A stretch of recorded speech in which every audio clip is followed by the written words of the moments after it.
यूहन्ना रचित सुसमाचार 16वां अध्याय। हमें इस अध्याय को इस बात को ध्यान में रखकर करना है कि यीशु अपने शिष्यों के साथ अटारी पर था। उसने उन्हें बता दिया था कि वह अब दाखरस उस समय तक नहीं चखेगा जब तक कि वह अपने राज्य में न पिए। भोजन के पश्चात वह अपने शिष्यों के पांव धो चुका है और उनके सामने एक उदाहरण प्रस्तुत किया है कि सेवकाई क्या होती है और एक दास को किस प्रकार सेवकाई करनी चाहिए। और उसने उन्हें उन सुखद संबंधों के बारे में बताया जो वे पिता और पुत्र के साथ प्राप्त कर सकेंगे, और वह भी पवित्र आत्मा के माध्यम से। और ये भी बताया कि वह जा रहा है परंतु वह फिर से आएगा, और वह पिता के पास जा रहा है। और फिर वे अटारी पर से उतर कर चले गए। अब उसके सामने क्रूस था। उन्हें इस बारे में पक्की तौर पर नहीं मालूम था कि वह इस बात को जानता था कि नहीं, परंतु उसे इस बात का एहसास था कि अब उसके पास ये आखिरी मौका था कि वह अपने दिल की बात अपने शिष्यों से कहे। और इस गतसमने बाग तक पहुंचने के बीच के समय में, शायद जब वे गतसमने बाग की तरफ जा रहे थे, यीशु ने अपने शिष्यों से बातचीत की कि वह दाखलता है, सच्ची दाखलता, पिता के विषय में कि मेरा पिता किसान है, उनके जीवनों के विषय में कि परमेश्वर की क्या इच्छा थी कि वे फल लाएं जो सदा के लिए हो। और जिस फल की परमेश्वर को जरूरत थी वह था प्रेम। वह चाहता है कि हम सब एक दूसरे से उसी प्रकार प्रेम रखें जैसा प्रेम उसने हमसे किया। वह चाहता है कि हम सब एक दूसरे के प्रति प्रेम रूपी फल लाएं। अब 16वें अध्याय में उसने कहा, मैं तुम्हें ये बातें इसलिए बता रहा हूं कि बाद में तुम्हें तकलीफ न हो। वास्तव में वह उन्हें उन बातों के बारे में पहले से बता रहा था जो आगे चलकर उनके जीवन में घटित होनी थी। जब तुम बाहर संसार में निकलोगे तो वे तुम्हें सताएंगे, वे तुम्हें ग्रहण नहीं करेंगे। यदि तुम संसार के हो तो वे तुम्हें ग्रहण करेंगे और स्वीकार करेंगे, परंतु तुम इस संसार के नहीं हो। अब मैं तुम्हें ये बता रहा हूं, यीशु ने कहा, कि जब लोग तुम्हें ग्रहण नहीं करें तो कहीं तुम विचलित न हो जाओ। अब यह एक रोचक बात है कि कहीं न कहीं मन में हम आदर्शवादी हैं और अच्छे और बुरे का विचार करते हैं। यदि कोई मनुष्य अपना जीवन ईमानदारी और धार्मिकता से व्यतीत करता है तो लोग उसका आदर करते हैं और उसके कामों को पसंद भी करते हैं। परंतु यदि आपने कभी उन व्यक्तियों के बारे में पढ़ा हो जो धन कमाने के लिए नाना प्रकार के धूर्तता के कर्म करते हैं, वे किस प्रकार धमकी भरे पत्र पाते हैं और अपने रहने के स्थान को छोड़ने पर मजबूर हो जाते हैं, इसी प्रकार सच्चे और ईमानदार व्यक्ति भी दुष्ट लोगों से परेशान होकर अपना पड़ोस छोड़ने पर मजबूर होते हैं। उनके पड़ोसी उनकी ईमानदारी से परेशान रहते हैं, उन्हें मूर्ख कहते हैं और परेशान करते हैं। और इसलिए यीशु ने कहा, देखो, ये सब होने के पहले ही मैं तुम्हें जताए दे रहा हूं। तुम्हें इसलिए बता रहा हूं कि तुम आगे चलकर ठोकर न खाओ। वे तुम्हें आराधनालयों में से निकाल देंगे। हाँ, वह समय आता है कि जो कोई तुम्हें मार डालेगा वह समझेगा कि मैं परमेश्वर की सेवा करता हूँ। और ये बात सचमुच पौलुस प्रेरित पर खरी उतरी कि जब वो एक उत्साही फरीसी था और जबकि वे स्तिफनुस को पथरवाह कर रहे थे, पौलुस ने कहा, मैं भी उसकी मृत्यु में शामिल था। जो लोग पत्थरवाह कर रहे थे, पौलुस उनके कपड़ों की रखवाली कर रहा था, उन्हें पत्थरवाह करने के लिए प्रोत्साहित कर रहा था। फिलिपियों की पत्री के 3 अध्याय में वह कहता है कि कलीसिया को सताने का काम वो उत्साह से परमेश्वर के लिए कर रहा था। उसने सोचा कि वह परमेश्वर की सेवा कर रहा है और ये काम वे इसलिए करेंगे कि उन्होंने न पिता को जाना है और न मुझे जानते हैं। रुचिकर बात है कि इन लोगों का कितना रुझान इब्रानी धर्म की ओर था। यीशु ने उनके बारे में कहा, वे वास्तव में पिता को नहीं जानते। मुझे विश्वास है कि यह संभव है कि हम मसीही रीति रिवाजों में इतने डूब जाएं कि हम वास्तव में यही भूल जाएं कि यीशु कौन है। आप सब रीति रिवाजों को भी जानते हैं तो भी आप ऐसा कर सकते हैं और आप उनसे पूरी तरह से बंध जाते हैं। परंतु इस बात की भी संभावना है कि आप अपने को बहुत धार्मिक समझते हैं क्योंकि आप कलीसिया में जाने में बड़े पाबंद हैं और बड़े धार्मिक हैं, परंतु सही मायनों में आप यीशु को नहीं जानते। और हमें इसी गलत फहमी से अपने आप को बचाना है कि हम धर्म में फंसे न रहें, बल्कि यीशु के साथ संबंधों में, व्यक्तिगत संबंधों में फंसे रहें। हे परमेश्वर, हमारी बुद्धि को खोल, हमें समझ दे, हम धार्मिक रीति रिवाजों और उसके परमेश्वर में ही न उलझे रहें। यीशु और उनमें इस प्रकार खो जाएं कि यीशु के साथ अपने सच्चे संबंधों को ही भूल जाएं। यीशु ने कहा कि जो कोई तुम्हें मार डालेगा वह समझेगा कि मैं परमेश्वर की सेवा करता हूं। ऐसा वे इसलिए करेंगे कि उन्होंने न तो पिता को जाना है और न मुझे जानते हैं।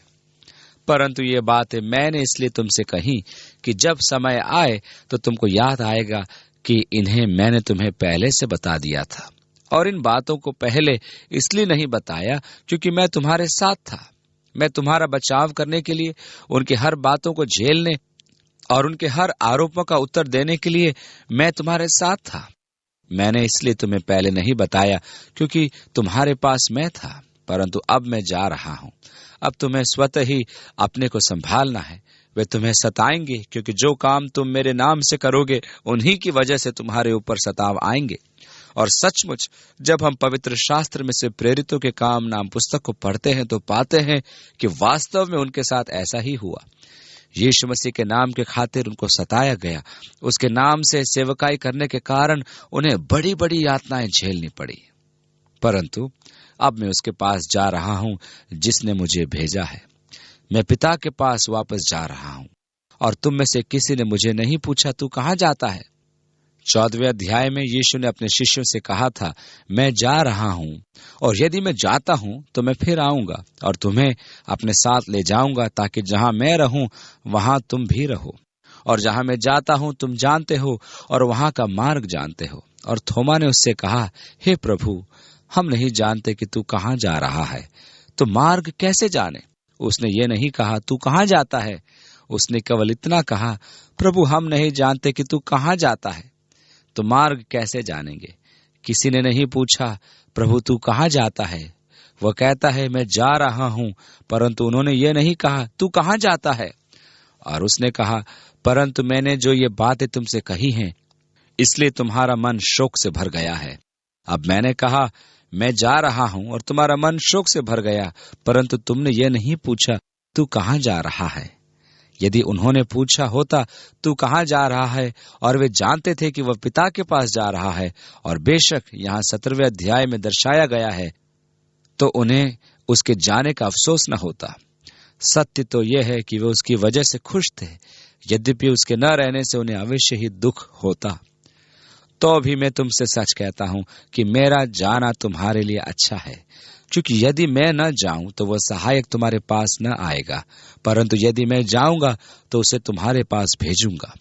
अब जबकि यीशु ने मनुष्य का चोला धारण किया तो ये अवश्य था कि वह मनुष्य शरीर की कमियों को भी सहे। और मनुष्य के शरीर की सीमाओं में एक यह है कि आप एक समय में केवल एक ही स्थान पर रह सकते हैं, और कभी कभी यह परेशानी का कारण हो जाता है। कभी कभी ऐसा समय आता है कि मैं सोचता हूं कि काश मैं एक ही समय में 2 या 3 स्थानों पर होता, परंतु जब तक मैं इस मनुष्य रूपी चोले में हूं तब तक ऐसा संभव नहीं है। अब कभी कभी ऐसा समय भी आता है जब मेरा शरीर एक जगह और मन एक दूसरी जगह होता है, और आप जब यहाँ बैठे हैं तो आपके साथ भी ऐसा होता है। मैं आपके शरीरों को तो देखता हूं, परंतु कभी कभी आश्चर्य होता है कि आप कहां चले जाते हैं। शरीर का एक समय में एक ही स्थान पर होना उसकी सीमा को दर्शाता है। अब उन्हें शीघ्र ही तितर बितर होना जरूरी है। अब उन्हें सुसमाचार को संसार में ले जाना है, और यदि यीशु मानव चोले में ही होते तो उनके लिए अपने शिष्यों के साथ चलना असंभव होता। जब पौलुस साइप्रस और इफिसुस की तरफ जा रहा था, और यदि यीशु उस समय पौलुस के साथ होते तो वे यहाँ यरूशलेम में पतरस और यूहन्ना के साथ नहीं हो सकते थे। और हकीकत ये थी कि उन्हें सुसमाचार लेकर बाहर निकलना था, तो ये आवश्यक था कि यीशु उन्हें वहीं छोड़े और पिता के पास वापस जाए, अर्थात अपने आत्मिक रूप में, जिसे शरीर की कोई आवश्यकता नहीं थी कि वो पवित्र आत्मा को भेजे जो जहां भी वे जाएं उनके साथ जाए, क्योंकि उसका एक समय में एक ही स्थान पर रहना आवश्यक नहीं था।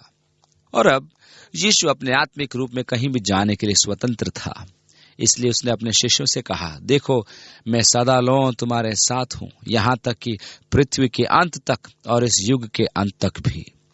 परंतु तुम्हारे साथ रहने के लिए आवश्यक है कि मैं जाऊं और इस शारीरिक चोले की सीमाओं से अपने को मुक्त करूं, ताकि वह भी पुनः अपने पिता के समान बन जाए जो सब स्थानों में उपस्थित है।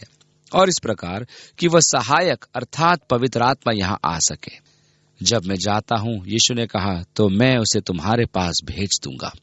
उसने कहा, मैं पिता से विनती करने जा रहा हूँ और वो तुमको एक और सहायक देगा अर्थात सत्य का आत्मा, ताकि वह तुम्हारे साथ सर्वदा रहे।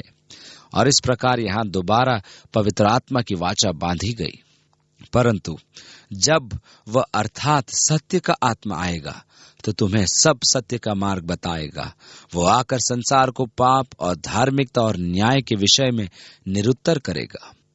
अब इस स्थान पर यीशु उन्हें समझाता है कि पवित्र आत्मा द्वारा निरंतर किए जाने वाले कार्य का अर्थ मेरे लिए क्या होगा।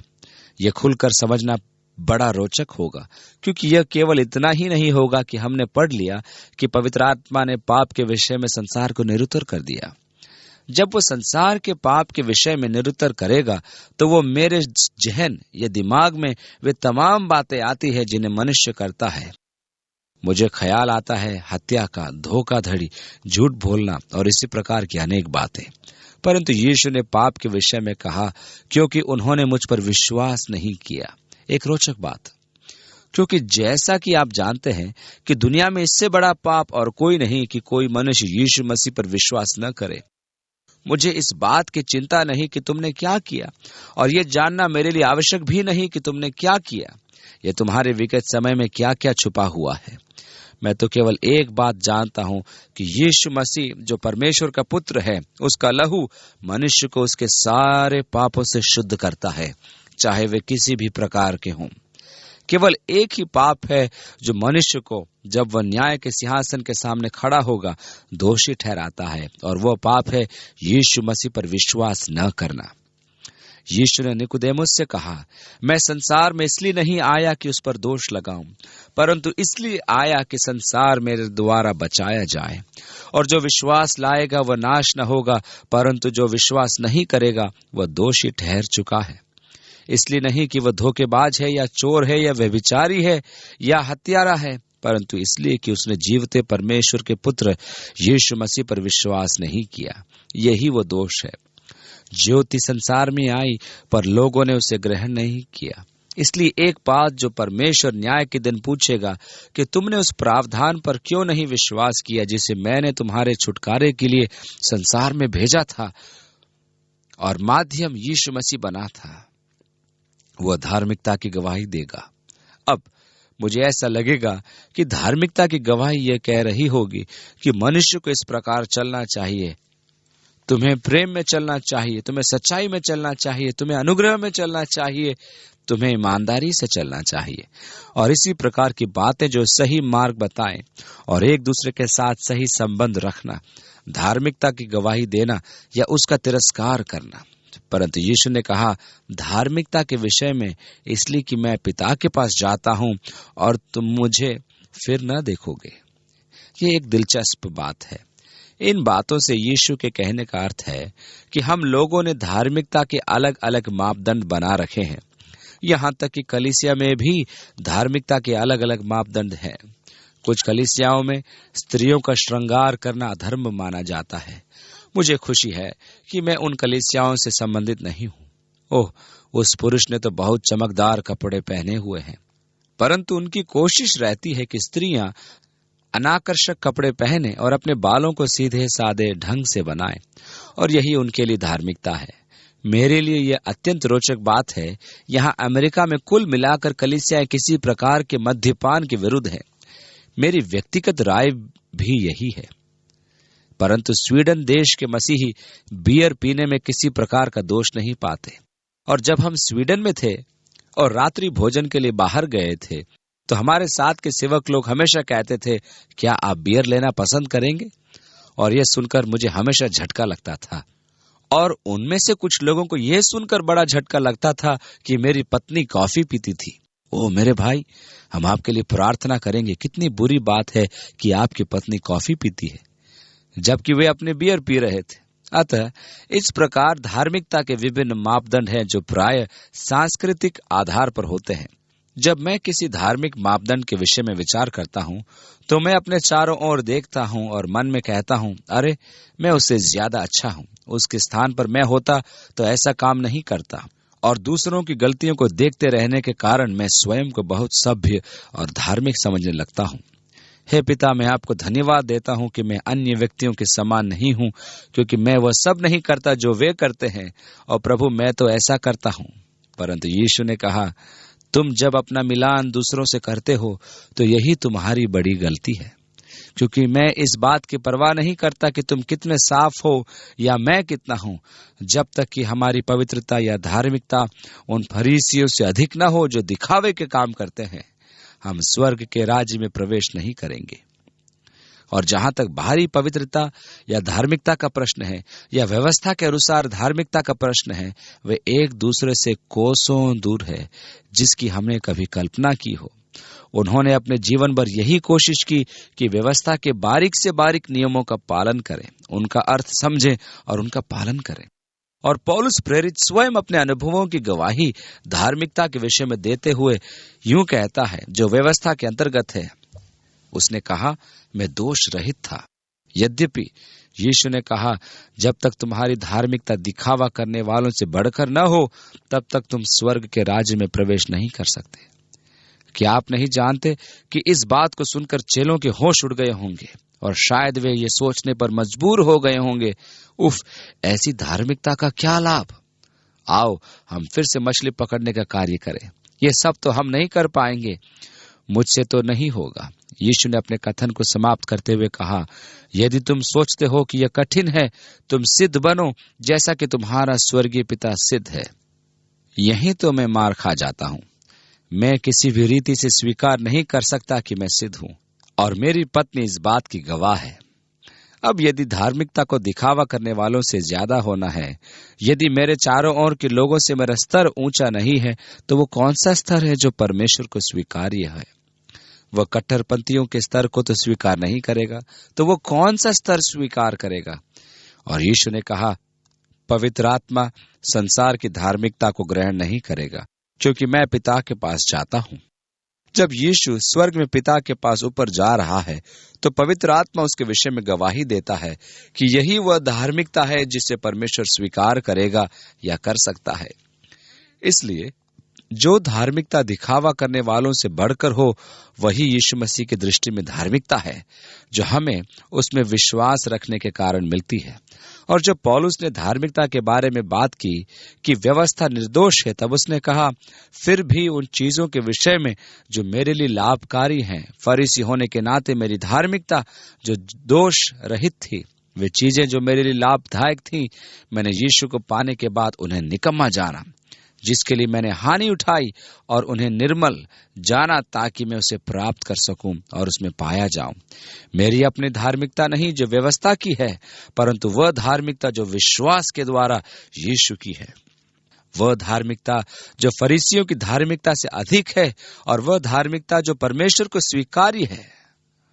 यदि मैं चाहता हूं कि पिता मुझे स्वीकार करें, यदि परमेश्वर के राज्य में प्रवेश करने की मेरी इच्छा है, तो अवश्य है कि मैं यीशु मसीह की धार्मिकता में प्रवेश करूं। इससे कम कुछ भी नहीं चलेगा।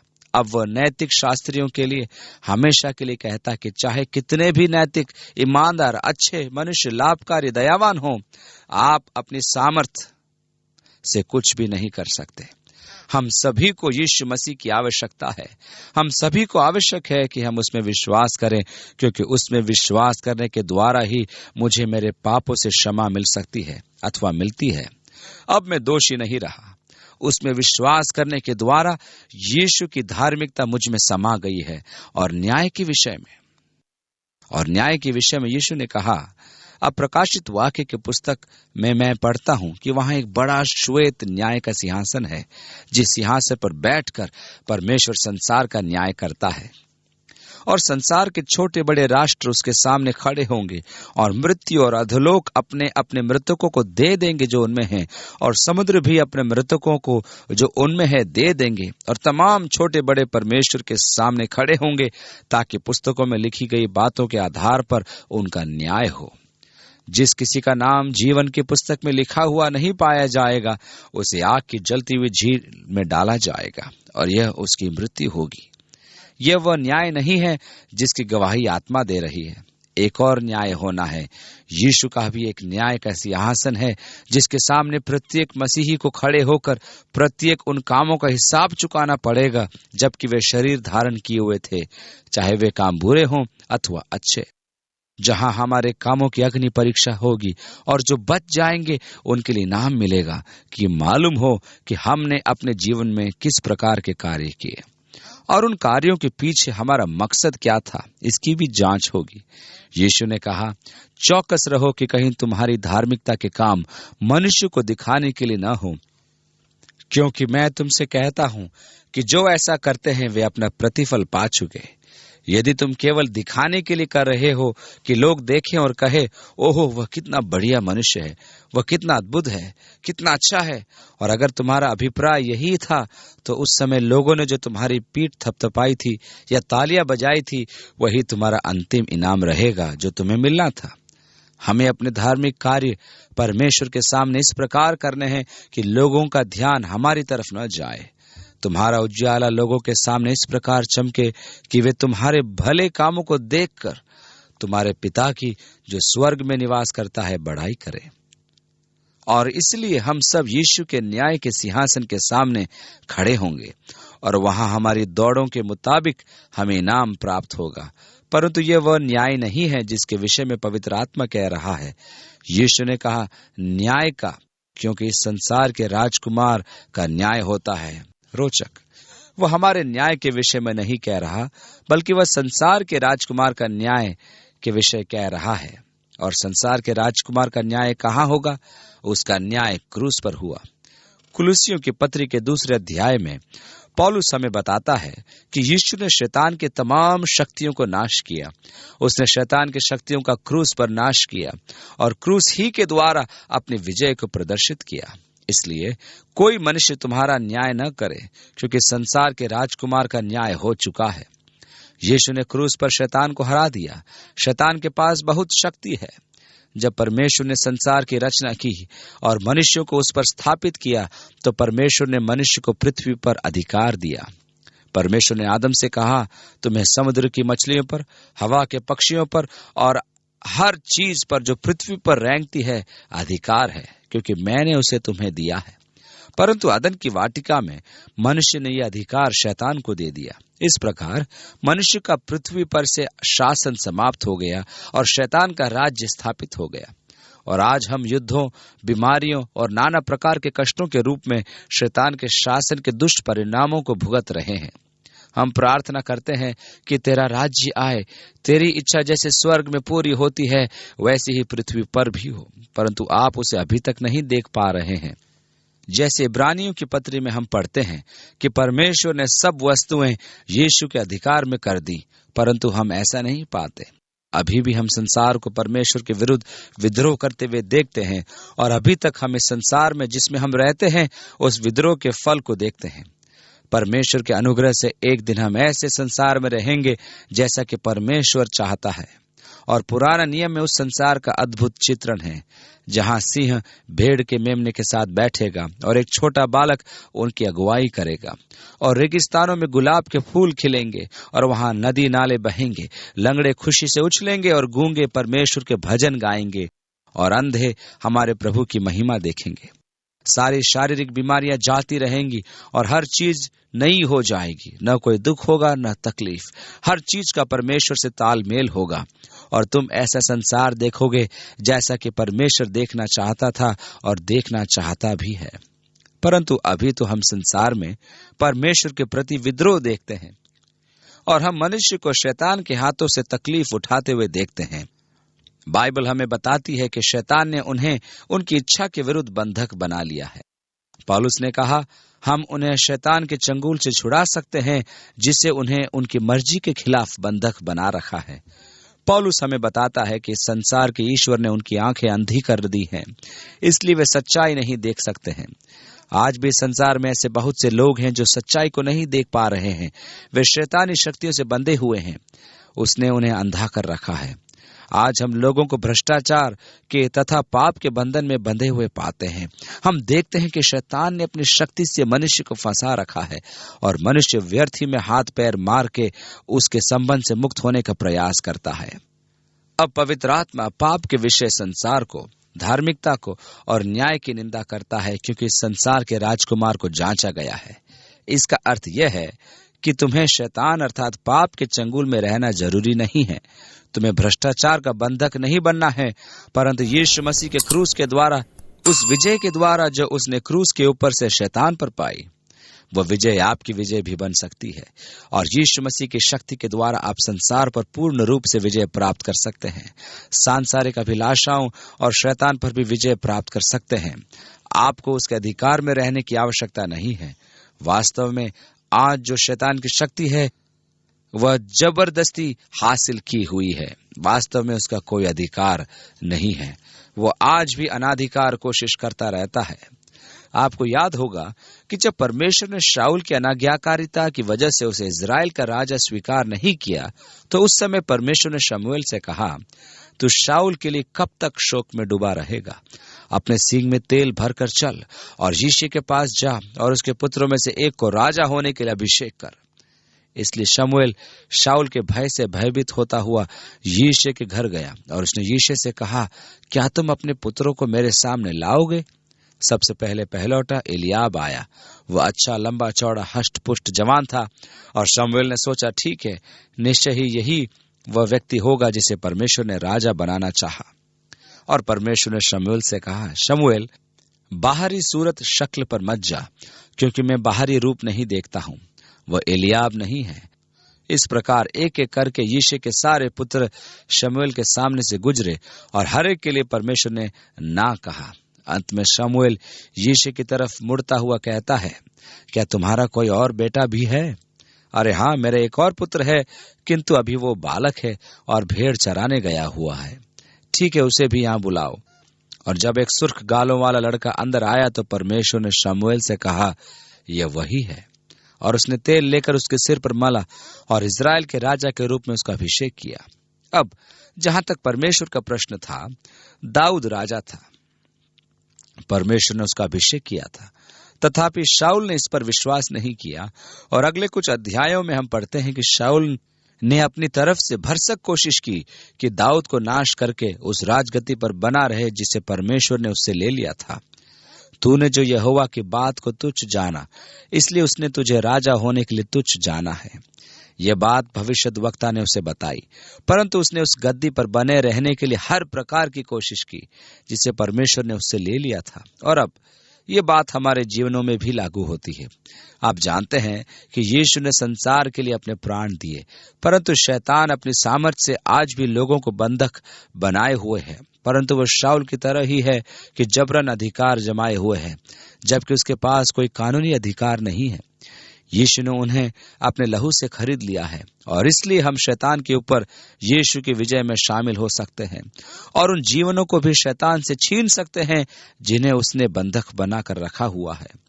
और ऐसे लोगों को मैं एक एक करके प्रभु के सामने ला सकता हूं और कह सकता हूं कि अब प्रभु, मैं यीशु मसीह की उस सामर्थ को मांग लेता हूं जिसके द्वारा उसने शैतान की सामर्थ पर विजय प्राप्त की, जो लोगों को बंधक बनाए हुए है और उन्हें अंधा किए हुए हैं।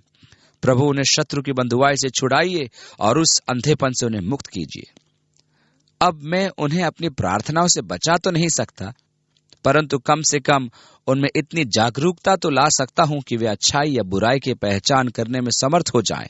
ऐसा कोई तरीका नहीं जिसके द्वारा आप किसी पापी के बारे में कह सकें कि वो एक सत्य या असत्य ज्ञान के रूप में कार्य करने वाला है, कि वह पूरे ब्रह्मांड में सबसे अधिक पापों में फंसा व्यक्ति है, कि उसकी आंखें अंधी हैं और वह शैतान की शक्ति की बंधुआई में है। आप कैसे कह सकते हैं कि वह सत्य या असत्य ज्ञान के रूप में कार्य करने वाला स्वतंत्र व्यक्ति है, कि वह शत्रु के अत्याचार से पीड़ित है?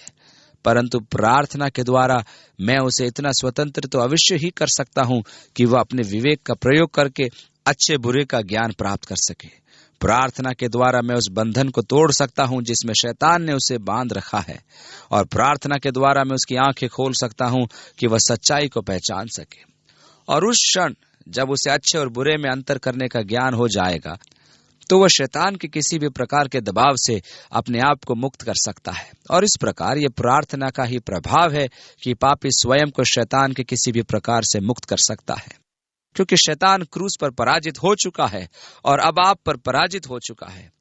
और अब आप पर उसका कोई अधिकार नहीं है। और हम यीशु के विजय के संदेश से एक के बाद एक जीवन को शैतान के चंगुल से छुड़ा सकते हैं। यीशु ने कहा, मुझे तुमसे और भी बहुत सी बातें कहनी है, परंतु अभी तुम उन्हें सह नहीं सकते। चेले अभी तक इन बातों को समझने के योग्य नहीं थे, परंतु जब वो अर्थात सत्य का आत्मा आएगा तो तुम्हें सब सत्य का मार्ग बताएगा, क्योंकि वो अपनी ओर से न कहेगा, परंतु जो कुछ सुनेगा वही कहेगा। पवित्र आत्मा के बारे में कहते हुए वह घोषणा करता है कि वह हमारे लिए सत्य में मार्गदर्शक होगा, क्योंकि वह अपनी ओर से न कहेगा, परंतु जो कुछ सुनेगा वही कहेगा, और आने वाली बातें तुम्हें बताएगा। वह मेरी महिमा करेगा। इसलिए पवित्र आत्मा की सेवका यह नहीं कि वह स्वयं की बढ़ाई करे। और मेरा यह विश्वास है कि जब कलीसिया के रूप में हम पवित्र आत्मा पर अधिक जोर देने लगेंगे तो हम उस पर अधिक जोर दे रहे होंगे, जबकि परमेश्वर ने उस पर अधिक जोर नहीं दिया, क्योंकि पवित्र आत्मा का जोर या बल यीशु पर है। वह स्वयं की महिमा नहीं करता, और वह हमें आने वाली बातों के विषय में बताएगा। पौलुस प्रेरित की सेवकाई में पवित्र आत्मा ने उसे निर्देशित किया और उसे उसके जीवन में आने वाली घटनाओं के विषय में बताया। मुझे एक बहुत ही बढ़िया अनुभव हुआ था जब पवित्र आत्मा ने वह सब समझाया जो परमेश्वर ने मेरे लिए संजो कर रखा था और जो वह मेरे जीवन में करना चाहता था। और पवित्र आत्मा उन बातों की गवाही देगा जो आगे चलकर होने वाली हैं, और यीशु मसीह की महिमा करेगा, क्योंकि वह मुझसे लेगा और तुम्हारे अंदर दिखाई देगा। दूसरे शब्दों में, वह मुझ में से निकलकर तुम्हारे अंदर दिखाई देगा। जो भी पिता का है वह मेरा है, इसलिए मैंने कहा कि वह मुझसे लेगा और तुम्हें दिखाएगा। थोड़ी देर में तुम मुझे न देखोगे और फिर थोड़ी देर में मुझे देखोगे, क्योंकि मैं पिता के पास जाता हूं। अब वह क्रूस तथा अपनी मृत्यु के विषय में कह रहा था। थोड़ी देर में तुम मुझे न देखोगे और फिर थोड़ी देर में मुझे देखोगे, क्योंकि मैं पिता के पास जाता हूं। तब उसके कुछ चेलों ने आपस में कहा, यह क्या है जो वो हमसे कहता है, थोड़ी देर में तुम मुझे न देखोगे और फिर थोड़ी देर में मुझे देखोगे, और ये इसलिए कि मैं पिता के पास जाता हूं। तब उन्होंने कहा, यह थोड़ी देर जो वो कहता है क्या बात है? अब यीशु जानते थे कि वे उनसे क्या पूछना चाहते हैं। उनसे कहा, क्या तुम आपस में मेरी इस बात के विषय में पूछताछ करते हो, थोड़ी देर में तुम मुझे न देखोगे और फिर थोड़ी देर में मुझे देखोगे? मैं तुमसे सच सच कहता हूं कि तुम रोओगे और विलाप करोगे, परंतु संसार आनंद करेगा। तुम्हें शोक होगा, परंतु तुम्हारा शोक आनंद में बदल जाएगा। वह फिर क्रूस पर चढ़ाए जाने के विषय में कह रहा है। तुम शोक करोगे, तुम विलाप करोगे, और तुम्हारे चारों ओर का संसार आनंद मनाएगा, और तुम शोक करोगे, परंतु तुम्हारा शोक आनंद में बदल जाएगा। क्या आप पुनरुत्थान जब उन्होंने प्रभु को फिर से जिंदा देखा, उनका शोक आनंद में न बदला? प्रसव के समय स्त्री को शोक होता है, क्योंकि उसके दुख की घड़ी आ पहुंची है, परंतु जब वो बच्चे को जन्म दे चुकती है तो इस आनंद से कि संसार में एक मनुष्य उत्पन्न हुआ, उस संकट को फिर स्मरण नहीं करती। और यीशु इस उदाहरण के द्वारा ये बताना चाह रहा था कि वह किस पीड़ा से गुजरने वाला है, आत्मा की पीड़ा, क्रूस की पीड़ा। परंतु इसलिए कि मनुष्य स्वर्ग के राज में प्रवेश कर सके, सारा दुख दर्द भुला दिया जाता है। जब आप एक बालक के उत्पन्न होने का आनंद मनाते हैं, आप सब कुछ भूल जाते हैं। लोग कहते हैं कि प्रसव काल की वेदना सबसे कठिन होती है, जिसे सबसे पहले भुला दिया जाता है। राज्य में एक बालक का जन्म हो चुका है, और उस आनंद के कारण जो उसके सामने था, यीशु ने क्रूस के दुख को सहन किया, यद्यपि उसने लज्जा से घृणा की। और इस प्रकार वो वास्तव में स्वयं से बात कर रहा है, वह दुख जिससे उसको गुजरना था। परंतु उस आनंद की वजह से कि उसके दुख उठाने से बहुत से लोगों को राज्य में प्रवेश मिलेगा, उसने इस दुख को सह लिया। उसी प्रकार तुम्हें भी अब तो शोक है, परंतु मैं तुमसे फिर मिलूंगा और तुम्हारे मन आनंद से भर जाएंगे, और तुम्हारा आनंद कोई तुमसे छीन न लेगा। तुम अभी शोक के समय से गुजरने वाले हो, परंतु तुम आनंद मनाने वाले हो, क्योंकि मैं फिर से मिलने वाला हूं। और उस दिन तुम मुझसे कुछ नहीं पूछोगे। मैं तुमसे सच सच कहता हूं कि जो कोई पिता से मेरे नाम से मांगेगा, वह तुम्हें अवश्य देगा। तुम मुझसे कुछ नहीं मांगोगे। तुम्हारी सारी प्रार्थनाएं पिता से होनी चाहिए, जो यीशु मसीह के नाम से हो। और आज हम यीशु के नाम से पिता से प्रार्थना करते हैं। कृपया दिल से प्रार्थना करें और आपको अवश्य मिलेगा, ताकि आनंद पूरा हो जाए। इसलिए प्रभु कहता है, यदि तुम मेरे नाम से कुछ मांगोगे तो तुम पाओगे, और इस प्रार्थना के जीवन के द्वारा परमेश्वर से आशीष पाना किसी भी विश्वासी के जीवन को आशीषों से भर देता है। मैंने ये बातें तुमसे दृष्टांतों में कही है, परंतु वह समय आता है कि मैं तुमसे फिर दृष्टांतों में नहीं कहूंगा, परंतु विस्तार से तुम्हें पिता के विषय में बताऊंगा। उस दिन तुम मेरे नाम से मांगोगे, और मैं तुमसे ये नहीं कहता कि तुम्हारे लिए पिता से विनती करूंगा, क्योंकि पिता तो आप ही तुमसे प्रेम रखता है, इसलिए कि तुमने मुझसे प्रेम रखा है और यह भी विश्वास किया है कि पिता की ओर से मैं आया हूं। इसलिए हम पिता से प्रार्थना करें। पिता के पास हमारी सीधी पहुंच है। इसलिए आइए हम निर्भयता से अनुग्रह के सिंहासन के समीप आएं, ताकि हम अपनी जरूरतों को उसको बता सकें। शिशु के नाम से मैं पिता के पास जा सकता हूं, और फिर भी मैं हकीकत में डरता हूं और कांपता हूं उन लोगों के लिए जो सोचते हैं कि यीशु मसीह के अतिरिक्त उनकी सीधी पहुंच पिता के पास है। उन्होंने परमेश्वर की पवित्रता को भुला दिया है। आज यहूदी लोग कहते हैं, हमें यीशु की जरूरत नहीं है, हम तो सीधे पिता के पास जा सकते हैं। वे भूलते हैं कि उनके पूर्वज सीधे पिता के पास नहीं गए थे, परंतु याजकों के जरिए काफी बलिदान चढ़ाने के बाद उनके बदले याजक पिता के पास जाते थे। यीशु ने कहा, और मैं तुमसे ये नहीं कहता कि मैं तुम्हारे लिए पिता से विनती करूंगा, तुम पिता से सीधे मिल सकते हो। यदि मैं सीधे पिता से मिल सकता हूं, तो मुझे मरियम के पास जाने की आवश्यकता नहीं कि वह यीशु से कहे कि वह मेरे लिए पिता से मिले, या अन्य किसी संत के पास जाने की भी आवश्यकता नहीं। और मरियम या अन्य किसी संत से प्रार्थना करना कलीसिया का विचार या अंधविश्वास और परंपरा है, जिसका पवित्र शास्त्र से कोई लेने देना नहीं है। मरियम से प्रार्थना करने का कोई मूल्य नहीं है। वास्तव में ऐसा करने से मैं हिचकिचाऊंगा कि कहीं यीशु कहे, मेरी माँ कौन है? क्योंकि जब मरियम घर के बाहर थी और भीड़ के कारण यीशु तक नहीं पहुंच पा रही थी, तो उसने खबर भिजवाई और कहलवाया, मेरे पुत्र से कहो कि मैं यहाँ बाहर हूँ। उसकी माँ यहाँ बाहर उसके भाइयों के साथ है। उसने कहा, मेरी माँ कौन है? मेरा भाई कौन है? अब यदि मैं स्वर्ग में मरियम के पास जा रहा हूँ और कहूँ, प्रिय मरियम, यीशु से मेरे लिए मध्यस्थता कर, और यीशु कहे, मेरी माँ कौन है, फिर तो मैं कठिनाई में पड़ जाऊंगा। मुझे मरियम के पास जाने की आवश्यकता नहीं है। मैं सीधे पिता के पास यीशु के द्वारा उसके नाम से आ सकता हूँ। मैं पिता की ओर से जगत में आया हूँ, और मैं पुनः जगत में आ रहा हूँ। मैं फिर जगत को छोड़कर पिता के पास जाता हूँ, क्योंकि मैं इस जगत में जो आया तो पिता से आया। जो आरंभ से ही परमेश्वर के साथ था, उसने ये नहीं सोचा कि अपने को परमेश्वर के बराबर करके वह कुछ गलत कर रहा था। आदि में वचन था, वचन देहधारी हुआ और हमारे बीच में डेरा किया। यीशु ने कहा, मैं जगत में आया और जगत उसके द्वारा बना, परंतु जगत ने उसे न जाना। वह अपनों के पास आया, उसके अपनों ने उसे ग्रहण नहीं किया, परंतु अब मैं अपने पिता के पास वापस जा रहा हूँ। अब देखते हैं कि उसने कहा, तुमने मुझसे नहीं पूछा कि मैं कहाँ जा रहा हूँ। अब वह उन्हें बता रहा है, मैं वापस अपने पिता के पास जा रहा हूँ। उसके चेलों ने कहा, देख, अब तो तू खुलकर कहता है और कोई दृष्टांत नहीं कहता। अब हम जान गए हैं कि तू सब कुछ जानता है, और इसकी आवश्यकता नहीं कि कोई तुझसे पूछे। इससे हम विश्वास करते हैं कि तू परमेश्वर की ओर से आया है।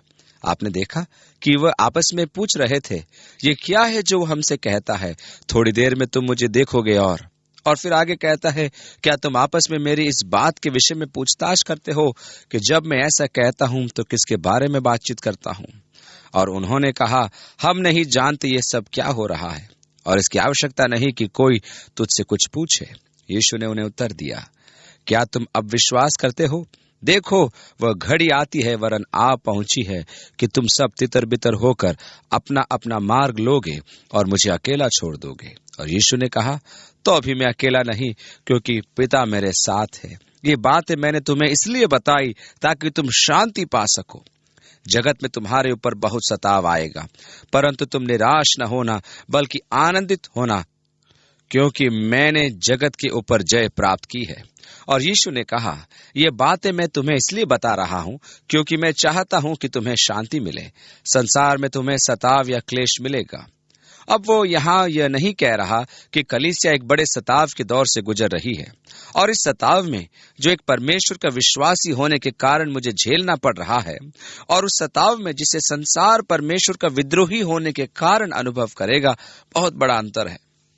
संसार में तुम पर सताव या क्लेश आएगा। क्यों? क्योंकि तुम इस संसार के नहीं हो।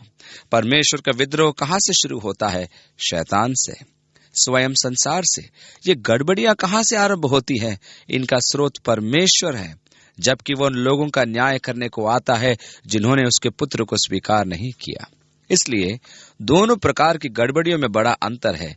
एक तो वह जो कलीसिया को संसार में सहना है, और दूसरा वह जब परमेश्वर पूरी तरह से संसार में धार्मिकता को समाप्त कर देगा और फिर संसार का न्याय प्रारंभ करके उसने उसके पुत्र को अस्वीकार किया। यीशु ने ये बातें कहीं और अपनी आंखें आकाश की ओर उठाकर कहा। अब जब वह अपने चेलों से बातचीत कर चुका तो पिता की ओर फिरा। उसने कहा, मैं अकेला नहीं हूं, पिता मेरे साथ है। और ये जानते हुए कि पिता उसके साथ है, वह एक प्रार्थना करता है जिसे प्रभु की प्रार्थना की संज्ञा दी जानी चाहिए, क्योंकि यही वास्तव में सच्ची प्रभु की प्रार्थना है। उसने अपने शिष्यों को एक आदर्श प्रार्थना दी जिसे प्रायः प्रभु की प्रार्थना कहते हैं, परंतु असली प्रार्थना यह है। उसने अपनी आंखें आकाश की ओर उठाकर कहा, हे पिता, वह घड़ी आ पहुंची है। जब उसने अपनी सेवकाई गलील के काना में शुरू की और मरियम उसके पास आई और कहा, पुत्र, उनके यहाँ दाखरस घट गया है, उसने अपनी माँ से कहा, मुझे तुझसे क्या लेना देना, अभी मेरा समय नहीं आया है। और अपने जीवन भर वह अपने हर एक काम के लिए समय के लिए एक निश्चित समय के प्रति सजग था, और उसके द्वारा सेवकाई आरंभ करने से लेकर हमेशा तक वह समय के प्रति सजग था। कई बार हम पढ़ते हैं, क्योंकि अब तक उसका समय नहीं आया था। वह उस आने वाले समय के प्रति हमेशा सजग था, और अब वह उस घड़ी तक पहुंच चुका था, और वह कहता है, हे पिता, वह घड़ी आ पहुंची है। अपने पुत्र की महिमा कर कि पुत्र भी तेरी महिमा करे। वह घड़ी आ पहुंची है, परंतु पुत्र की महिमा कैसे हो? क्रूस पर लटकाए जाने के द्वारा। और इसलिए यहाँ यीशु पिता से क्रूस के विषय में बात करते हुए कहता है, वह घड़ी आ पहुंची है, अपने पुत्र की महिमा कर कि पुत्र भी क्रूस में और क्रूस के द्वारा परमेश्वर की महिमा करे, क्योंकि तूने उसको सब प्राणियों पर अधिकार दिया कि जिन्हें तूने उसको दिया है उन सबको अनंत जीवन दे। पिता की महिमा कैसे होगी? जब यीशु आपको अनंत जीवन देगा, स्वर्ग के राज में आपको प्रवेश दिलाएगा। पिता, वह घड़ी आ पहुंची है, मेरी महिमा कर, मुझे आगे बढ़ने दे और क्रूस उठाने दे, मुझे क्रूस पर मरने दे, ताकि अपने मृत्यु द्वारा मैं उन लोगों को अनंत जीवन दे सकूं जो विश्वास करेंगे जिन्होंने तूने मुझे दिया है। रोचक शब्दावली। प्रेरितों के काम की पुस्तक में हम पढ़ते हैं, और जितनों को अभिषिक्त किया गया उन्होंने अनंत जीवन पर विश्वास किया। और अनंत जीवन यह है कि वे तुम एकमात्र सच्चे परमेश्वर को और यीशु मसीह को, जिसे तूने भेजा है, जाने। जो कार्य तूने मुझे करने को दिया था उसे पूरा करके मैंने पृथ्वी पर तेरी महिमा की है। जो काम तूने मुझे पूरा करने के लिए सौंपा था उसे मैंने पूरा कर लिया है। यीशु ने कहा कि वह इसलिए आया कि उनको बचाए जो मार्ग से भटक गए हैं। अब वह कहता है कि उसका काम समाप्त हो चुका है, वह क्रूस पर पूर्ण हो गया। अपनी आत्मा पिता के हाथ में सौंपने के पूर्व वह जोर से चिल्लाया, पूरा हुआ। क्या? मनुष्यों के उद्धार का कार्य, परमेश्वर के पास वापस जाने का मार्ग पूरा हुआ या खुल गया। अब मनुष्य को परमेश्वर के विरोध में होकर नहीं जीना पड़ेगा। एक बार फिर मनुष्य परमेश्वर के साथ मेल मिलाप में रह सकता है। उसके उद्धार का काम पूरा हो चुका है। मनुष्यों के पापों के लिए प्रावधान किया जा चुका है। जो चीज पहले मनुष्य को परमेश्वर से अलग करती थी उसे अलग किया जा सकता है, और मनुष्य परमेश्वर के साथ मेल मिलाप से रह सकता है। आगे लिखा है, अब हे पिता, तू अपने साथ मेरी महिमा उस महिमा से कर जो जगत की सृष्टि से पहले मेरी तेरे साथ थी। अब ये पहली बात की और आगे की बात है। पहली बात क्रूस के विषय में थी, अब वह स्वर्गीय महिमा के विषय में बात कर रहा है। अब हे पिता, कार्य पूर्ण हो गया, मैं क्रूस पर चढ़ने जा रहा हूं, अब सब पूरा हो गया। अब हे पिता, तू अपने साथ मेरी महिमा उस महिमा से कर जो जगत की सृष्टि से पहले मेरी तेरे साथ थी। अब हे पिता, मैं वापस उस महिमा को पाना चाहता हूं जो जगत की सृष्टि से पहले मेरी तेरे साथ थी। मैंने तेरा नाम उन मनुष्यों पर प्रकट किया है जिन्हें तूने जगत में से मुझे दिया। वे तेरे थे और तूने उन्हें मुझे दिया और उन्होंने तेरे वचन को मान लिया। यीशु अब क्या कहना चाहता है? मैंने तेरा नाम उन मनुष्यों पर प्रकट किया है जिन्हें तूने जगत में से मुझे दिया। उसका नाम परमेश्वर नहीं है, परमेश्वर उसका पद है। प्रभु उसका नाम नहीं है, वह उसकी पदवी है। उसका नाम याहवे या यहोवा है। और यीशु ने किस प्रकार उसका नाम प्रकट किया? यीशु नाम भी इब्रानी के यहोवा हशुआ या यशुआ शब्द का अपभ्रंश है, जिसका अर्थ है यहोवा ही उद्धार है। यीशु ने कहा, मैंने तेरा नाम प्रकट किया है। उसने अनंत काल के पिता के नाम को अपनाया, अर्थात यशुआ, यहोवा का ही उद्धार करता। मैंने तेरा नाम उन मनुष्यों पर प्रकट किया है जिन्हें तूने जगत में से मुझे दिया। वे तेरे थे और तूने उन्हें मुझे दिया और उन्होंने तेरे वचन को मान लिया है। अब वे जान गए हैं कि जो कुछ तूने मुझे दिया है वह सब तेरी ओर से है, क्योंकि जो वचन तूने मुझे दिए मैंने उन्हें उनको पहुंचा दिए और उन्होंने उनको ग्रहण किया और सच सच लिया है कि मैं तेरी ओर से आया हूं। इसलिए यीशु अपनी प्रार्थना के प्रथम भाग में विश्वासियों अर्थात चेलों के उस छोटे झुंड के लिए प्रार्थना कर रहा है जो उसके साथ थे, और उसकी प्रार्थना के इस प्रथम भाग का केंद्र वह छोटा झुंड था। जिन्हें तूने जगत में से मुझे दिया, उन पर मैंने तेरा नाम प्रकट किया। वे तेरे हैं, परंतु तूने उन्हें मुझे दिया और मैंने उन्हें तेरा वचन दिया और उन्होंने तेरे वचन को मान लिया है और सच सच जान लिया है कि मैं तेरी ओर से आया हूं। और मैं उनके लिए विनती करता हूं। मैं संसार के लिए विनती नहीं करता। वह संसार के लिए विनती नहीं कर रहा, वह अपने चेलों के उस विशेष झुंड के लिए विनती कर रहा है, परंतु उनके लिए जिन्हें तूने जगत में से मुझे दिया, क्योंकि वे तेरे हैं। और जो क्रूस मेरा है वह सब तेरा है, और जो तेरा है वह मेरा है, और इनसे मेरी महिमा प्रकट हुई है। पौलुस ने कहा, मेरे जीवन द्वारा चाहे मेरी मृत्यु द्वारा मेरे शरीर से यीशु की महिमा प्रकट हो। और यही इच्छा हम सभी की भी होनी चाहिए। हे परमेश्वर, मेरे द्वारा तेरे पुत्र की महिमा हो, मैं उनमें महिमा पाऊं। अब जगत में मैं न रहूंगा, परंतु ये जगत में रहेंगे। मैं तेरे पास आता हूं। हे पवित्र पिता, अपने उस नाम से जो तूने मुझे दिया है, इनकी रक्षा कर कि वे हमारे समान एक हो। अब यहाँ वह उनके जीवन की रक्षा की विनती कर रहा है। हे पवित्र पिता, अपने नाम के निमित्त उनके आपसी मेल मिलाप की कितनी सुंदर प्रार्थना है। आइए थोड़ा देखें कि स्वर्ग में क्या चल रहा है। बाइबल कहती है कि वह कौन है जो दोष लगाता है। यह यीशु है जो मर चुका है, बल्कि पुनः जीवित हो चुका है और अब मध्यस्थ बन के पिता के दाहिनी हाथ बैठा है। इब्रानियों की पुस्तक उसका 7वां अध्याय और उसकी 25वीं आयत में हम पढ़ते हैं, इसलिए जो उसके द्वारा परमेश्वर के पास आते हैं वह उनका पूरा पूरा उद्धार कर सकता है, क्योंकि वह उनके लिए विनती करने को सर्वदा जीवित है। और यह उसकी मध्यस्थता की सेवकाई का एक अच्छा उदाहरण है, जबकि वह अपने चेलों के लिए पिता से विनती कर रहा है। और क्या ही शानदार विनती है। हे पवित्र पिता, अपने उस नाम से जो तूने मुझे दिया है कि वे हमारे समान एक हों। और अब ये प्रार्थना उसके चेलों के लिए है, ये मेल मिलाप। हे प्रभु, कि वे एक हों। और जबकि हम यीशु की इस प्रार्थना को पढ़ते हैं तो ऐसा महसूस होता है कि हम कुछ ताका झांकी कर रहे थे, जब वो अपने हृदय को खोलकर पूरी तन्मयता से अपने पिता से विनती कर रहा था। तो यदि हम उस प्रार्थना के विषय को जानने की कोशिश करते हैं तो यह हमारे लिए एक असमंजस की स्थिति और लज्जा का विषय है। अति सुंदर।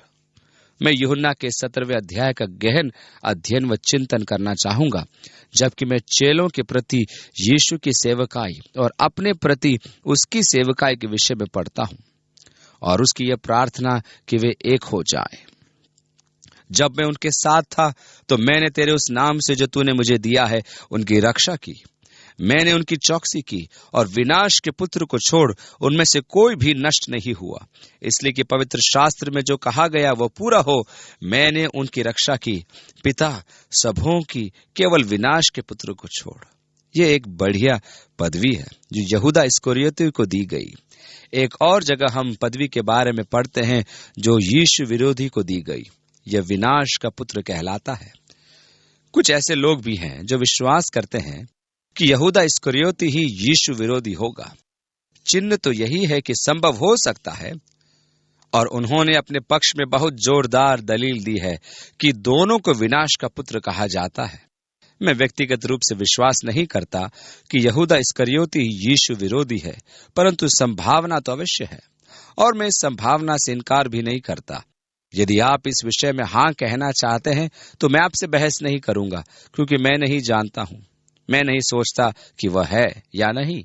मैं महसूस करता हूं कि चिन्ह कुछ और ही की ओर इशारा करते हैं, परंतु मैं आपसे सहमत नहीं होऊंगा, और मैं तो कहूंगा, अच्छा, यह संभव है कि आप सही हों, और यह भी संभव है कि आप गलत भी हों।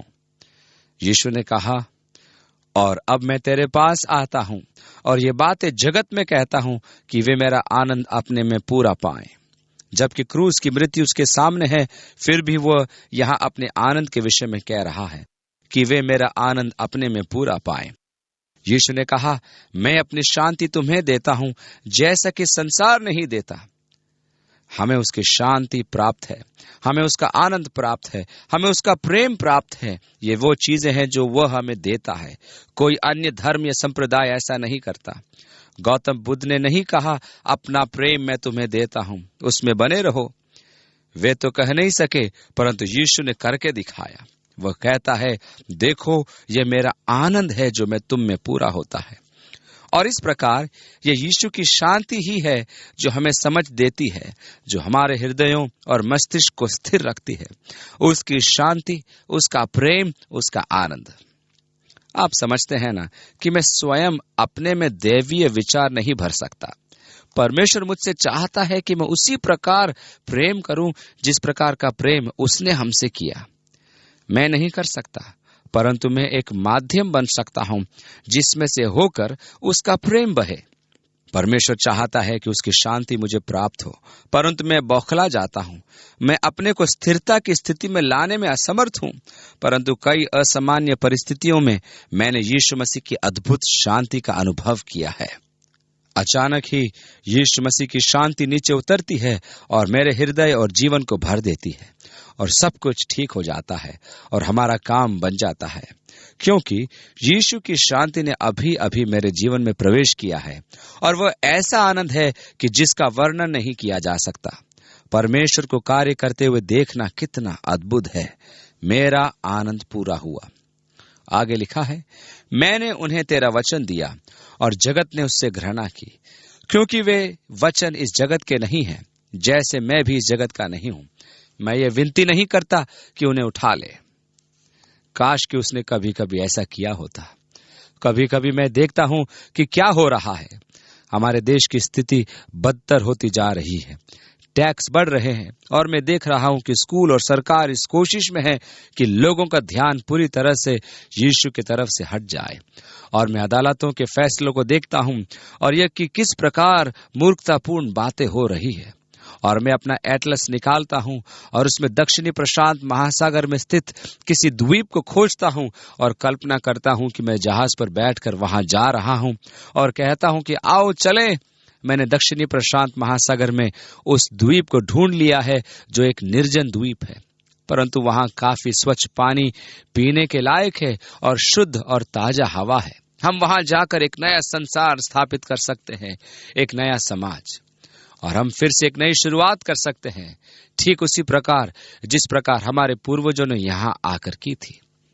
परंतु यीशु ने कहा, हे पिता, मैं ये विनती नहीं करता कि तू उन्हें जगत में से उठा ले। ओह, तो इसका अर्थ यह होगा कि मुझे यहीं रहना होगा, परंतु यह कि तू उन्हें उस दुष्ट से बचाए रख। पिता, उन्हें उठा नहीं, बल्कि उन्हें दुष्ट से बचाए रख। मसीही लोग जहाज की तरह है, जिन्हें इस प्रकार बनाया गया है कि वे पानी पर तैरते रहे। जब तक जहाज पानी में तैर रहा है तब तक ठीक है। खतरा तो तब होता है जब जहाज में पानी भरने लगता है। हालांकि जहाज पानी में है, परंतु यदि पानी जहाज में आने लगे तो समझो कि संकट की घड़ी है। मसीहियों को इस संसार में रहना है, परंतु जब संसार मसीहियों में रहने लगता है तो कठिनाई उत्पन्न होती है। जैसे यदि जहाज में पानी आने लगे तो आप डूब जाएंगे। इसलिए यीशु ने प्रार्थना की, हे पिता, मैं ये विनती नहीं करता कि तू उन्हें इस जगत से उठा ले, परंतु उन्हें संसार से बचाए रख। कितनी सुंदर प्रार्थना। हे परमेश्वर, मुझे इस संसार से बचा के रख। कभी कभी संसार के अनुसार चलने के लिए हमारे ऊपर बहुत दबाव रहता है कि हम संसार की रीति के अनुसार चलें। हमारे ऊपर विभिन्न प्रकार के दोष लगाए जाते हैं, परंतु हे परमेश्वर, हमें इस संसार से बचा। जैसे मैं संसार का नहीं, वैसे ही वे भी संसार के नहीं। सत्य के द्वारा उन्हें पवित्र कर, अर्थात उन्हें अलग कर। और पवित्र शब्द का अर्थ है अलग करना, उन्हें दूर करना। हे पिता, उन्हें अपने सत्य के द्वारा दुष्टता से दूर कर, क्योंकि तेरा वचन सत्य है। उन्हें संसार से अलग कर, उन्हें संसार से पृथक कर। अपने सत्य वचन से उन्हें संसार से अलग कर, क्योंकि तेरा वचन सत्य है। और जैसे कि तूने मुझे इस संसार में भेजा, उसी प्रकार मैं भी उन्हें संसार में भेजता हूँ, और उनकी वजह से मैं स्वयं को पवित्र करता हूँ, या मैं स्वयं को अलग करता हूँ, ताकि सत्य के द्वारा वे भी इस संसार से अलग किए जाएं। ना ही मैं केवल उनके लिए ही प्रार्थना करता हूँ। ठीक है, अब वो अपनी प्रार्थना के दायरे को अपने चेलों से जो उस समय उसके साथ थे आगे बढ़ा रहा है, और वह दायरा आप तक और मुझ तक पहुंचाता है। और अब उस सुंदर स्थान में प्रवेश करें। मुझे लगता है कि मुझे जूते उतार लेने चाहिए। मैं पवित्र भूमि पर हूँ, जबकि मेरा प्रभु मेरे लिए विनती करता है। और वह मेरे लिए क्या प्रार्थना करता है? मैं केवल उन्हीं के लिए विनती नहीं करता, परंतु उनके लिए भी जो इनके वचन के द्वारा मुझ पर विश्वास लाएंगे। आप जाने कि मैंने वचन के द्वारा ही यीशु मसीह पर विश्वास किया है। नया नियम के वचनों के अनुसार ही मैंने उस पर विश्वास किया, और चूंकि वचनों के द्वारा ही मैं यीशु पर विश्वास करता हूँ, इस विनती में मैं भी शामिल हूँ जिसे यीशु यूहन्ना के 17वें अध्याय में अपने पिता से करता है। और वो मेरे और आपके लिए क्या प्रार्थना करता है? कि वे सब एक हों, जैसे तू है पिता मुझ में है और मैं तुझ में हूँ, ताकि वे हमारे समान एक हों, कि संसार विश्वास करे कि तूने ही मुझे भेजा है। कलीसिया के लिए यीशु की प्रार्थना उसकी एकता के लिए है, ताकि हम एक हों। और मैं सोचता हूं कि यह कितने दुख की बात है और कितनी बुरी गवाही है संसार के सामने कि आज हमारी कलीसियाएं कितने छोटे टुकड़ों में बटी हुई हैं। अब मैं कलीसियाओं पर दोषारोपण नहीं कर रहा हूं। मैं अलग अलग टुकड़े होने के कारणों को जानता हूं और मुझे उनसे कोई समस्या नहीं है। केवल मुझे एक ही समस्या है कि जब लोग बढ़ जाते हैं, जब वे कलीसिया के महत्व को नहीं समझते कि वो मसीह की देह है। वे केवल अपने ही झुंड को देखते हैं और दूसरों को अपने से अलग रखते हैं। ये मसीह की विनती के विरुद्ध है। आज किसी ने मेरा ध्यान उस पत्र की तरफ दिलाया जो उन्हें उनके पास्टर महोदय से प्राप्त हुआ, और वे बहुत घबराए हुए थे क्योंकि वे कैलवरी चैपल में जाने वाले थे। उसने कहा, वह नाम बाइबल में नहीं पाया जाता, इसलिए उस नाम की कलीसिया में जाना पाप है। और मैं पवित्र शास्त्र के द्वारा प्रमाणित कर सकता हूं कि ऐसी किसी कलीसिया में जाना पाप है जो मसीह की कलीसिया नहीं कहलाती। और जब मैंने उसे पढ़ा तो उनकी संकुचित समझ को देखकर कि वे कितने अदूरदर्शी हैं, मेरा हृदय रो उठा। वो वास्तव में यीशु की उस प्रार्थना के खिलाफ जा रहा था, जबकि उसने प्रार्थना की, प्रभु वे काश की एक हों। काश कि परमेश्वर हमें छोटे छोटे संप्रदायों में बंटने से बचाए, ताकि हमें सुनने को न मिले, जनाब मैं इस चर्च में जाता हूँ।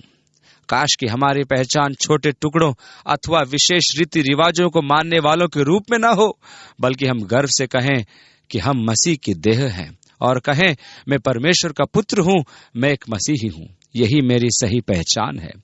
और यदि कोई दूसरा कहता है, ठीक है मैं एक मसीही हूँ, प्रभु की महिमा हो, मैं आपके साथ हूँ, ओह परंतु मैं एक बैप्टिस्ट हूँ, मुझे इसकी चिंता नहीं, मैं एक प्रेस्बिटेरियन हूँ, मुझे इसकी भी चिंता नहीं, तुम मेरे प्रभु से प्रेम करते हो, तो फिर हम एक हैं।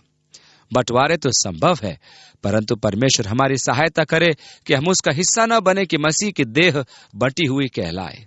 क्योंकि जब उसकी देह का बंटवारा होता है तो सबसे अधिक कष्ट यीशु को ही होता है। मैं किसी भी हालत में यीशु की विनती के विरुद्ध में नहीं जा सकता। मैं हर मनुष्य को मसीह में भाई के रूप में स्वीकार कर सकता हूं, जिसने पूरी सच्चाई से यीशु मसीह को अपना प्रभु स्वीकार कर लिया है। मुझे इस बात की कोई चिंता नहीं है कि उनका बपतिस्मा किस रीति के अनुसार होता है, पानी में डुबोकर या पानी छिड़ककर। इन बातों को मुद्दा बनाकर मैं मसीहियत को बांटना नहीं चाहता। जो बातें यीशु मसीह की देह अर्थात कलीसिया को बांटती है, वे हमारे दुख का कारण है, और वे उन बातों के बिल्कुल विरुद्ध हैं जिनके विषय में यीशु ने प्रार्थना की थी। परमेश्वर हमारी सहायता करे कि कलीसिया संबंधी विषयों पर हमारा खुला नजरिया हो, ताकि जब कलीसिया का एक सदस्य दुख उठाए तो हम भी दुखी हों, और अब एक सदस्य सम्मानित हो तो हम भी आनंद महसूस करें। हम एक दूसरे के प्रति जलन की भावना न रखें जब हमें सुनने को मिले कि अमुक कलीसिया बड़ी तेजी से बढ़ रही है और उसने फला उपलब्धि प्राप्त कर ली है। परमेश्वर हमारी सहायता करे कि हम अपने मुख द्वारा दूसरों को नीचे गिराने के बारे में न सोचें, क्योंकि वे हमारे साथ नहीं चल रहे। प्रभु, हमने कुछ लोगों को दुष्टात्मा निकालते देखा, परंतु चूंकि वे हमारे साथ नहीं चलना चाहते थे, इसलिए हमने उनको कार्यों में रोक लगा दी। यीशु ने कहा, नहीं, तुम्हें ऐसा नहीं करना चाहिए था। यदि वे ऐसा मेरे नाम से कर रहे हैं तो वे मेरे विरुद्ध नहीं बोल सकते। प्रभु, वे वहां हमें ग्रहण नहीं कर रहे हैं। क्या आप चाहते हैं कि हम स्वर्ग से आग गिरवाकर उनका सर्वनाश कर दें? उसने कहा, एक क्षण ठहरो। तुम नहीं समझते कि तुम्हारा स्वभाव किस प्रकार का होना चाहिए। और इन्हीं सब कारणों से यीशु ने प्रार्थना की कि हम सब एक समान हो जाएं। आगे प्रार्थना करता है यीशु, और वो महिमा जो तूने मुझे दी, मैंने उन्हें दी है, कि वे वैसे ही एक हों जैसे हम एक हैं। मैं उनमें और तू मुझ में, कि वे सिद्ध होकर एक हो जाएं, और संसार जाने कि तूने ही मुझे भेजा, और जैसा तूने मुझसे प्रेम रखा वैसा ही उनसे प्रेम रखा।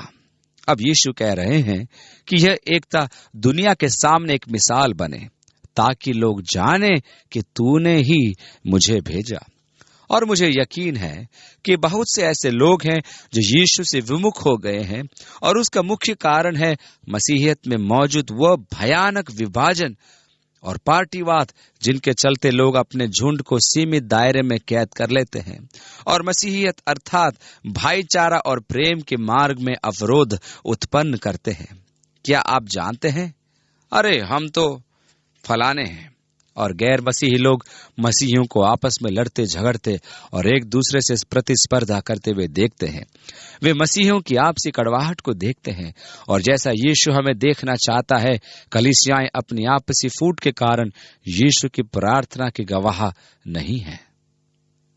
यीशु आगे प्रार्थना करते हुए कहता है, हे पिता, मैं चाहता हूं कि जिन्हें तूने मुझे दिया है, जहां मैं हूं वहां वे भी मेरे साथ हों, कि वे मेरी उस महिमा को देखें जो तूने मुझे दी है, क्योंकि तूने जगत की उत्पत्ति से पहले मुझसे प्रेम रखा। हे पिता, जिनको तूने मुझे दिया, मैं चाहता हूं कि वे मेरे साथ रहें। मेरी कितनी इच्छा है कि मैं यीशु को उसकी महिमा में देखूं। मेरी बहुत इच्छा है कि मैं उसे वहां उसकी पूर्ण महिमा सहित सिंहासन पर विराजमान देखूं। मेरी बड़ी इच्छा है कि मैं उन लोगों के झुंड का एक हिस्सा बनूं, जैसा कि प्रकाशित वाक्य की पुस्तक से कबीलों से, जुबानों से और लोगों से हमें बचा लिया, और हमें याजकों, राजाओं और यहाँ तक कि परमेश्वर की श्रेणी में खड़ा कर दिया, और हम पृथ्वी पर उसके साथ राज्य करेंगे। केवल मेमना ही महिमा और आदर और अधिकार और शक्ति के योग्य है। मैं उसको महिमा में देखने को उस दिन के लिए ललायित हूं। अब एक बात जो मुझे रोमांचित करती है कि मुझे पूरा विश्वास है कि यदि किसी की प्रार्थनाएं प्रभावशाली हैं तो वे यीशु मसीह की प्रार्थना है। जब वह मेरे लिए प्रार्थना करेगा तो मैं आपको बताता हूं कि मैं असफल नहीं हो सकता। मुझे विश्वास है कि उसकी प्रार्थनाएं शक्तिशाली और प्रभावशाली है, और पिता उसकी प्रार्थनाओं का उत्तर अवश्य देगा। मुझे पक्का और पूर्ण विश्वास है कि उसकी महिमा देखने के लिए मैं वहां होऊंगा। उसने पिता से ऐसा होने देने के लिए प्रार्थना की है, और पिता कभी इनकार नहीं करेगा। यह है ना रोमांचकारी बात। आगे वो प्रार्थना करता है, हे धार्मिक पिता, संसार ने मुझे नहीं जाना, परंतु मैंने तुझे जाना है, और इन्होंने भी जाना है कि तू ही ने मुझे भेजा है। मैंने तेरा नाम उनको बताया और बताता रहूंगा, कि जो प्रेम तुझको मुझसे था वो उनमें रहे और मैं उनमें रहूं। आप देख रहे हैं कि वह आप में रहना चाहता है, आपको वैसा ही प्रेम करना चाहता है जैसा उसने प्रेम किया। वह अपना प्रेम आप में उंडेलेगा। वह आपके लिए ऐसा अवश्य करेगा, क्योंकि जैसा प्रेम तूने मुझसे किया वही प्रेम उनमें वास करे और मैं उनमें। मसीहियत अन्य धर्मों से भिन्न है, क्योंकि मसीहियत क्रियाशील है। मेरे जीवन का रचने वाला क्रियाशील है। वह आकर मेरे जीवन भर मेरे साथ रहता है और वह कार्य करता है जो मैं स्वयं अपने आप से नहीं कर सकता। उसके जी उठने की सामर्थ के द्वारा मेरे अंदर उसी प्रकार का जीवन जीने की सामर्थ है जिससे वह मुझसे चाहता है। इस प्रकार हमने शीघ्रता से 17वें अध्याय का अध्ययन किया।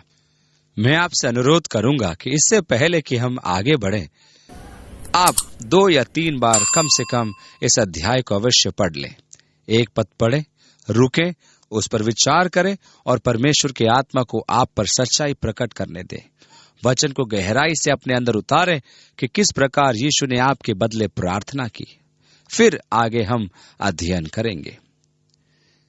18वां अध्याय इस प्रकार आरंभ होता है। यीशु ये बातें कहकर अपने चेलों के साथ किद्रोन नाले के पार गया। वहां एक बारी थी। इस प्रकार उपरोक्त बातें अटारी और बारी के बीच के मार्ग में कही गईं, इससे पहले कि वह गतसमने के बाग में पहुंचा। और इसलिए अब हम उसी के साथ गतसमने के बाग में प्रवेश करेंगे और क्रूस के विषय में उसके अनुभवों को अगले अध्याय में देखेंगे। हर दिन परमेश्वर आपके साथ रहे और अपना महिमापूर्ण कार्य आपके जीवन में करे। हर दिन आपकी आत्मिक उन्नति हो। जब आप उसके वचन को ग्रहण करते हैं और अध्ययन करते हैं, परमेश्वर आपके लिए अपना जीवन फलवंत बनाए। उसका प्रेम आपके जीवन में दिखाई दे कि उसका आनंद आप में पूर्ण हो और उसकी शांति आपके हृदय में, आपके जीवन में और आपके मस्तिष्क में सदा बनी रहे। वह हमारे जीवनों को यीशु मसीह के स्वरूप में ढाले और परमेश्वर आपको आशीष दे और अपने आत्मा से भरकर आपको अपने प्रेम में बनाए रखे। यीशु के नाम से आमीन।